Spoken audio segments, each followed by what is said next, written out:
Thanh Chương used to be agricultural land, considered as a vital location to the border area. The south is on the verge of Hương Sơn and the west borders to the Trào, and the northeast is adjacent to Anh Đò. Thanh Chương consists of 6 districts: Đăng Sơn, Cát Ngan, Viết, Việt Chiêu, Thơ Hào, and Nam Hòa. Thanh Chương is a national pride, an encouragement motivating us to explore a bright horizon and hit a series of new achievements. The land were referred to as the cradle of outstanding individuals who have upheld the strong will and spirit of Soviet Union, which inspired in the current renewal process. So, what made Thanh Chương a Soviet Union Red Dawn? Thực hiện cái độc lập dân tộc này thì có rất nhiều dân tộc được vùng lên đấu tranh để giữ vững cái quyền độc lập tự do đó cho cả dân tộc mình. Và trong các dân tộc trên thế giới thì dân tộc nào cũng có cái gì đó, nhưng mà dân tộc Việt Nam ý chí đó nó sắt đá hơn, nó kiên cường hơn, nó giỏi giang hơn, và nó tiếp tục được những cái mốc ấy, mà xem như rất là có thể nói rất là vinh danh.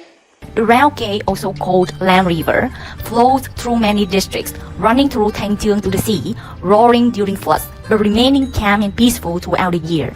Although Thanh Chương has fertile land, its people in the past had to work hard to make a living, and that is perhaps the reason why during King Lê Thánh Tông dynasty, the land were called Land of Farming, a region preserving history under the country names, village names, a land full of youthful spirits of national pride. Thanh Chương people embody the characteristics of Ngean origins, which are being rich in moral values, with indomitable spirit, a sense of hard work, honesty, and forthrightness. The geographical location, the long historical story and culture, as well as great traditions of the region, have created a rustic, honest, industrious, thrifty, and studious identity for the people in Thanh Chuong. Thanh Chương is known as a sacred land of extraordinary people, with a long-lasting history and culture, a tradition of strong patriotism and attentiveness in struggle. During the process of nation building and defense, Thanh Chương people participated in many wars against foreign aggression to protect national independence, with pinnacle being the Nghe Tinh Soviet uprising in 1930 and 1931. This uprising in Thanh Chương district is a brilliant milestone in the golden history of Vietnamese Communist Party. Before 1930, the people of Thanh Chương had responded to and participated in many uprisings against invaders, supporting movements such as Cân Vương and Đông Du. After World War I, French colonialism intensified its exploitation of the colony, stealing land, imposing various taxes, and forcing young men to work on plantations, which causes extreme suffering, poverty, and anger among the people.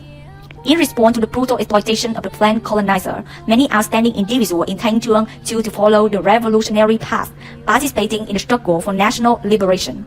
On March 20, 1930, the Party Committee of Thanh Chương District was established by applying a flexible combination of Marxism, Leninism ideology, and the patriotic movement of the people throughout the district, marking a new phase in the revolutionary movement. During the peak of Nghe Tinh Soviet uprising, under the leadership of District Party, the people of Thanh Chương were at the forefront of the struggle, organizing protests in fierce resistance, and soon regained power. Following the Ngean Provincial Party Committee policy on launching a labor movement on International Labor Day, the District Party quickly organized a meeting at the Cambrai Trân Trạch House, Volley Commune, to discuss plans and strategy for the struggle. On the morning of May 1, 1930, nearly 3,000 farmers gathered in Thuong village and marched to the Kivian plantation to deliver their demands, causing Kivian to flee in fear. On the same day, over 100 students from Franco-Vietnamese schools gathered at Ngũ Phúc restaurant to hold a parade and protest to show off their strength to the district. From June to the end of August 1930, there were 30 protests and demonstrations throughout the district, demanding that the district government release political prisoners, abolish death sentences, reduce taxes, and provide subsidy for those who work. On September 1, 1930, Thanh Chương was in a revolutionary fervor. Over 20,000 people from 5 communities, Cát Ngan, Viết, Việt Chiêu, Xuân Lâm, and Đài Đòng, gathered at Thanh Chương district to fight with the momentum, like a tide, like a waterfall. Both sides of Lam River were crowded with boats and canoes, which were mobilized as a means of transportation for people to gather at the right time and right place. The sound of drums at the village shrine echoed through Thanh Chương, startling the imperialists and their henchmen. At Bang Raw, thousands of people were scrambling to find boats to cross the river.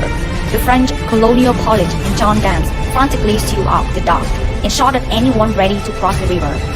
Comrade Nguyễn Công Thương from Xuân Lâm Commune led the way across the river and was shot dead by the French colonialists, which sparked a surge of hatred among the people, who rushed into the district.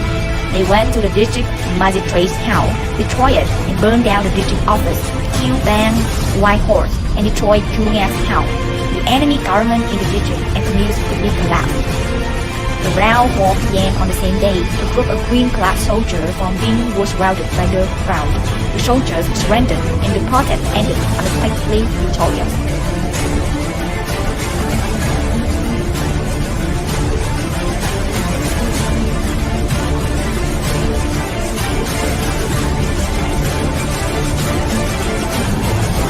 The Nghe Tinh Soviet uprising in Thanh Chương had a significant impact on both the district and the country.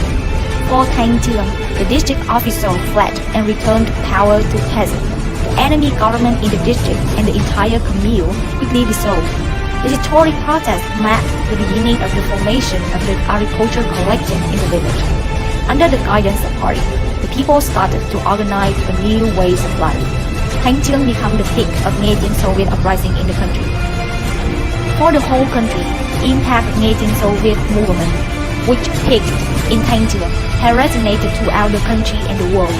Through this peak, the revolutionary forces were trained and strengthened, contributing the victory of the August Revolution in 1945.